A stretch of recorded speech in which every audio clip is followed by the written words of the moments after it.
1978 সালে শহীদ রাষ্ট্রপতি জিয়া প্রথম মে দিবসের সমাবেশে শ্রমিকদের এই সমাবেশে উনি নিজেকে শ্রমিক হিসাবে ঘোষণা দিয়েছিলেন।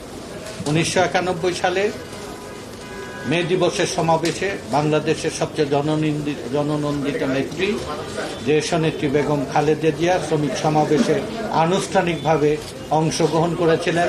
শ্রমিকদের সেই সমাবেশে অভিষিক্ত হয়েছিল। এই নতুন পরিবর্তিত পরিস্থিতিতে আমাদের ভারপ্রাপ্ত চেয়ারম্যান বাংলাদেশের প্রাণ তারেক রহমান 2025-এর মে দিবসে তার অভিষেক ঘটবে।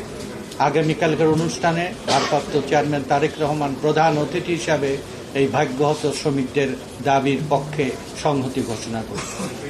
সামগ্রিক পরিস্থিতিতে বাংলাদেশের এই গরিব মানুষের অধিকার আদায়ের আন্দোলনে আগামীকালকের মহান মে দিবসের সমাবেশ ঐতিহাসিক তাৎপর্যপূর্ণ। এই সমাবেশের আয়োজনের আগের দিন এইখানেই আপনাদের মাধ্যমে আমরা আমাদের লক্ষ্য কর্মসূচি তুলে ধরেছি। 1984 সালে যিনি গুলিবিদ্ধ হয়েছিলেন শ্রমিকদের সংহতি দিবসে শ্রমিকদের সাথে সংহতি প্রকাশ করে আন্দোলন করতে দেয় রাজশাহী বিশ্ববিদ্যালয়ে সেদিনের সেই ছাত্রনেতা, আজকে জাতীয় নেতা। এই ভারত উপমহাদেশের প্রতিটি রাজনৈতিক আন্দোলনে শ্রমিকদের যে ভূমিকা এবং জাতীয় পর্যায়ে সবই নেতারা ছাত্র অবস্থা থেকে পরে শ্রমিক আন্দোলনে অংশগ্রহণ করেছে। শ্রমিক আন্দোলন বাংলাদেশকে পরিবর্তন করার মূল নিয়ামক শক্তি।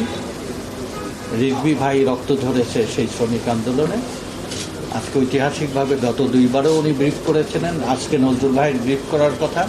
প্রধান অতিথি হিসেবে থাকবেন কালকে সমাবেশে ভারপ্রাপ্ত চেয়ারম্যান তারেক রহমান, দলের মহাসচিব, স্থায়ী কমিটির সদস্য, সিনিয়র নেতৃবৃন্দ, শ্রমিক নেতৃবৃন্দ।